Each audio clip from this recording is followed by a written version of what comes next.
नमस्कार प्रिय विद्यार्थियों, आज के इस वीडियो में हम चर्चा करेंगे बीकॉम पार्ट 3 के लिए ईएफएम पेपर प्रथम में ग्रामीण विकास एवं सहकारिता के अंतर्गत यूनिट संख्या 5 में राज्य एवं सहकारिता स्टेट एंड कोऑपरेशन के अंतर्गत टॉपिक रहेगा कि राज्य सहायता के पक्ष और विपक्ष में तर्क के बारे में हम चर्चा करेंगे। क्योंकि एग्ज़ाम में आपसे कई बार विश्वविद्यालयों की परीक्षाओं में यह प्रश्न पूछा जाता है, तो राज्य सहायता के पक्ष और विपक्ष में कौन कौन से तर्क हैं। पिछले वीडियो में हमने चर्चा की थी कि राज्य सहकारी विभाग के कार्य कौन कौन से हैं और राज्य सहायता के स्वरूप कौन कौन से हैं। आज हम इसी क्रम में राज्य सहायता के पक्ष और विपक्ष के तर्कों के बारे में हम चर्चा करेंगे।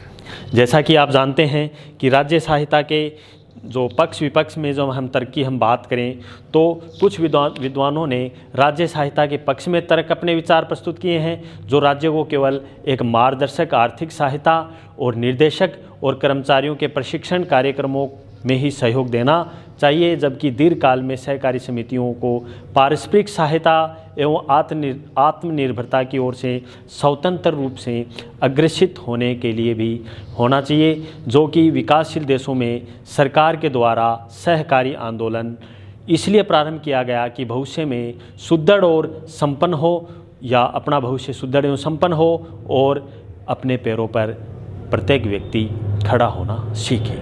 तो राज्य सहायता के पक्ष में तर्क की हम बात करें तो सहकारी समितियों को राज्य सहायता द्वारा प्रदान किए जाने वाले पक्ष में तर्क निम्नलिखित हैं, जिसमें पहला है एक तो उचित मार्गदर्शन, इससे उचित मार्गदर्शन भी मिलता है।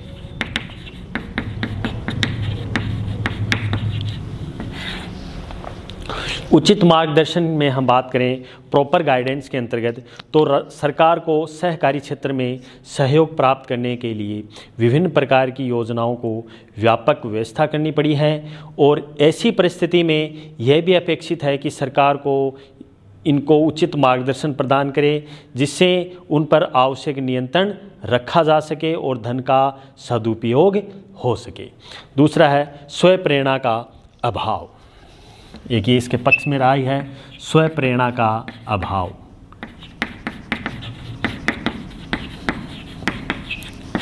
स्वयं प्रेरणा का अभाव भी रहा है। किस प्रकार से लैक ऑफ सेल्फ मोटिवेशन हमारे देश की अधिकांश जनता अशिक्षित, अज्ञानी और रूढ़िवादिता है, क्योंकि ग्रामीण क्षेत्रों की स्थिति और भी खराब है, क्योंकि गरीबी के कारण दुर्लभ व्यक्ति अपनी रोजी रोटी की चिंता में क्या होते हैं, डूबे रहते हैं। ऐसे व्यक्ति एकत्रित होकर किसी आंदोलन और संचालन करे, ऐसी आशा करना व्यर्थ है कि सरकार को सहकारी संस्थाओं की स्थापना पर भी पहल करनी चाहिए।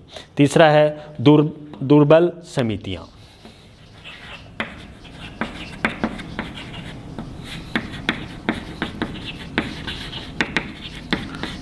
इसमें जो समितियां हैं वो दुर्बल समितियां हैं। कैसे? क्योंकि आर्थिक दृष्टि से दुर्बल समितियां सरकारी सहयोग के बिना नहीं पनप सकती हैं।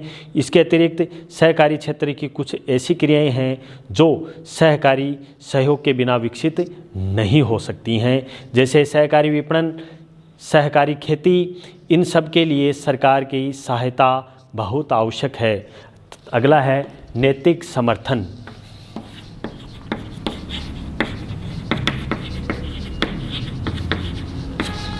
नैतिक समर्थन भी जो भी सहकारी समिति में मॉरल सपोर्ट भी होना बहुत ज़रूरी है, क्योंकि सरकार के सहयोग से सहकारों को जो नैतिक समर्थन प्राप्त होता है, जो नैतिक समर्थन की सहकारी आंदोलन के संलग्न व्यक्ति या संस्थाएं प्रोत्साहित होती है, जो सरकार के संरक्षण और नेतृत्व की भावना को भी ये क्या करते हैं, आगे बढ़ाते हैं या आगे उठाते हैं। तो इस प्रकार ये भी एक शामिल है। अगला है वैधानिक मान्यता, लीगल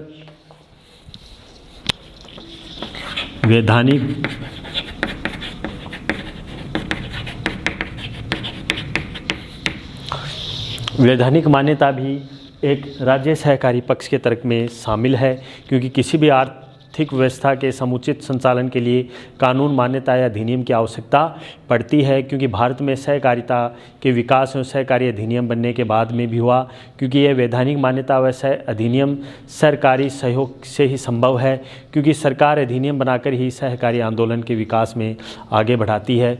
अगला है लोकहित के लिए या अच्छी प्रबंध व्यवस्था। लोकहित भी एक इस पक्ष के तर्कों में सम्मिलित है। लोकहित की हम बात करें तो जन सामान्य हितों की सुरक्षा सरकारी निर्देशन से ही संभव है। सरकार के द्वारा इन संस्थाओं को जो धन दिया जाता है उनका उपयोग जनहित में हो, इस प्रकार सरकार अपनी सहायता देने के साथ जन सामान्य के हितों को भी ध्यान में रखती है और धन का दुरुपयोग रोकती है।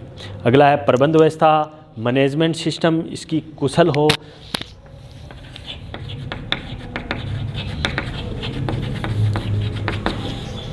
प्रबंध व्यवस्था भी सहकारी समितियों के अंतर्गत या राज्य सहायता के पक्ष के तर्क में अहम है, क्योंकि प्रबंध व्यवस्था की बात करें तो किसी भी संस्था की सफलता उसकी प्रबंध व्यवस्था पर निर्भर करती है। इससे संस्था की कार्यकुशलता प्रभावित होती है, क्योंकि हमारे देश में सहकारी समितियों का कुशल प्रबंध नहीं है। ये समितियां आर्थिक दृष्टि से दुर्लभ होने के कारण अच्छे व कुशल प्रबंधकों को आकर्षक करने में हमेशा असफल रही है। इस कारण सरकार इन समितियों में कार्यरत कर्मचारी, प्रबंधकों और श्रमिकों के प्रशिक्षण की व्यवस्था करती है ताकि इसमें प्रबंध व्यवस्था को सुधारा जा सके। अगला है जन सहयोग प्राप्त करना, ये भी इसमें सम्मिलित है।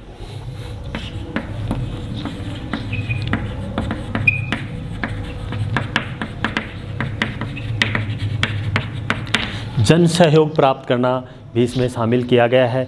जन सहयोग की बात करें तो to operate the public cooperation में सहकारी आंदोलन और सहकारी के माध्यम से जन सहयोग का समर्थन प्राप्त करना आवश्यक है, क्योंकि कोई भी आंदोलन जन सहयोग और समर्थन के बिना जीवित नहीं रह सकता। अतः सहकारी आंदोलन के लिए जन सहयोग और समर्थन प्राप्त करने की दृष्टि से सरकार सहकारी शिक्षण, प्रशिक्षण और प्रचार प्रसार की व्यवस्था करती है। अगला है भावी विकास।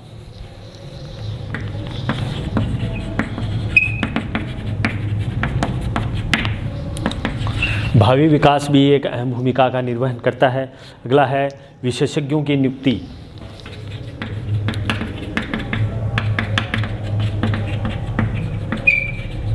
विशेषज्ञों की नियुक्ति भी इसके पक्ष के तर्कों में सम्मिलित है कि विभिन्न प्रकार के विशेषज्ञों की नियुक्ति सहकारी समितियों में आर्थिक स्थिति को शुरू करने से निर्बल रही हैं।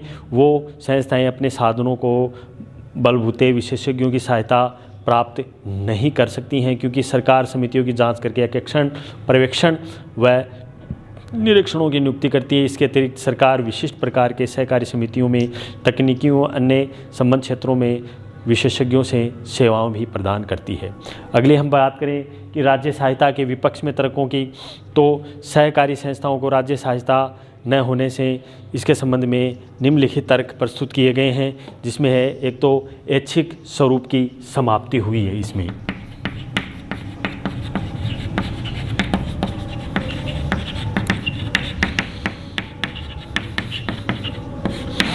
विपक्ष की बात करें तो ऐच्छिक जो स्वरूप है उसकी समाप्ति हुई है।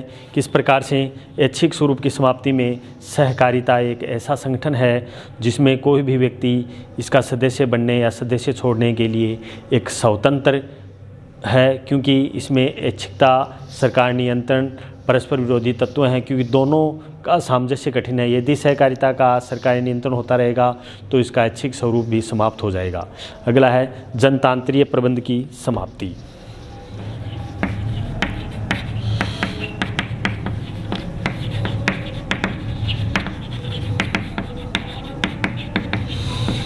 जनतांत्रिक प्रबंध की समाप्ति भी इसमें अहम भूमिका है। एंड ऑफ डेमोक्रेटिक सिस्टम में कि सहकारी आंदोलन का प्रबंध सदस्यों द्वारा चुने गए प्रतिनिधित्व द्वारा किया जाता है, लेकिन सरकारी सहायता के कारण सरकारी हस्तक्षेप तक सीमा तक बढ़ गया है, क्योंकि प्रत्येक काम के लिए सरकारी आज्ञा आवश्यक हो गई है, क्योंकि इस प्रकार सरकारी हस्तक्षेप सरकार सहकारिता के प्रजातांत्रिक ढांचे को ठेस पहुंचाता है। अतः सरकारी हस्तक्षेप नहीं होना चाहिए। अगला है आत्मनिर्भरता की भावना का अंत।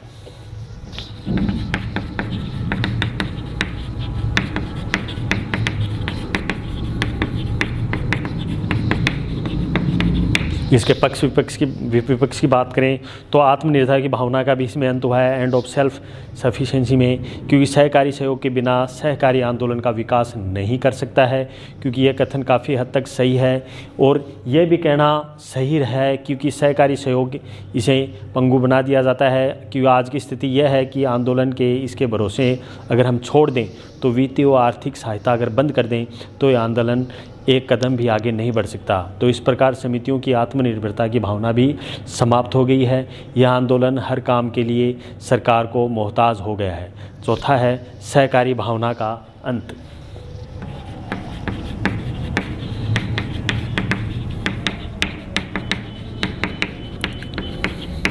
सहकारी भावना का अंत भी एक विपक्ष के तर्कों में सम्मिलित है। किस प्रकार से कि सहकारी आंदोलन सरकारी इस सीमा के पार हो गया कि जनता की सहकारिता की भावना भी समाप्त होने लगी है, क्योंकि सरकार के अत्यधिक नियंत्रण के कारण जनता इस आंदोलन को सरकारी आंदोलन समझने लगी है। तो आंदोलन जन आंदोलन रहकर ही विकसित हो गया है, हो सकता है अन्यथा इसमें नहीं। एक अपरिपक्वता है, अपरिपक्वता की भावना है।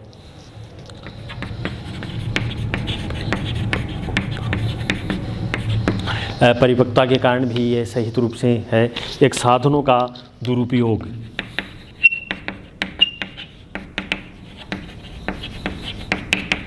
साधनों का दुरुपयोग की राज्य सहकारिता के विपक्ष में तर्कों में सम्मिलित है।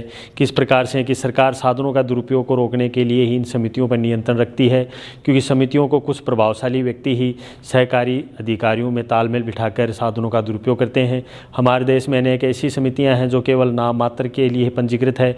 इसके लिए सदस्य अवास्तविक हैं, क्योंकि ये सिर्फ सरकार से धन प्राप्त करने के उद्देश्य से चल रही है। अर्थात इस प्रकार की जो समितियां हैं सहकारी आंदोलन के विकास में एक बाधक बनी हुई हैं। अगला है प्रभावी नियंत्रण में कठिनाई।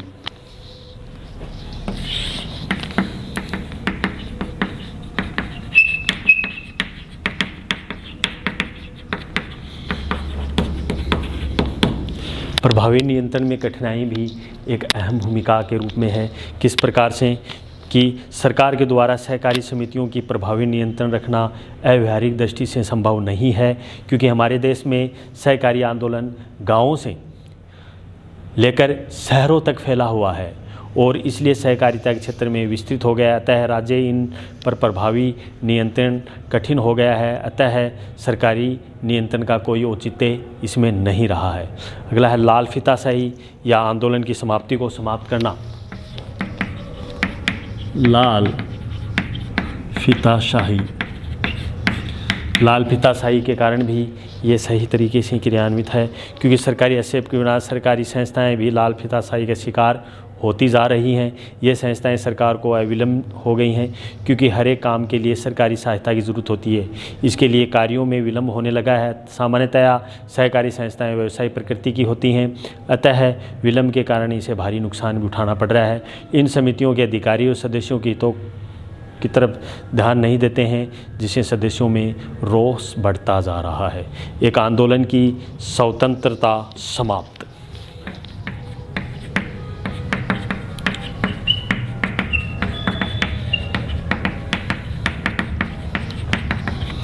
आंदोलन की जो स्वतंत्रता है वह समाप्त होती जा रही है। किस प्रकार से end of freedom of movement. सहकारी समितियों के प्रबंध कारिणी व सहकारी अधिकारी मनोनीत किए गए, अतः इन अधिकारियों में परामर्श के बिना कोई भी निर्णय नहीं लिया जाता है। इस प्रकार हम ये आंदोलन और जन आंदोलन न होकर राज्य आंदोलन हो गया है। इसे आंदोलन की स्वतंत्रता को समाप्त हो गया है। साथ ही अनेक प्रभावशाली व सत्ताधारी व्यक्ति सहकारी अधिकारियों की सहायता से अपने स्वार्थों की पूर्ति करते हैं। सहकारी समितियों के शोषण के द्वारा इस एक प्रशासनिक विकेंद्रीकरण। अंतिम है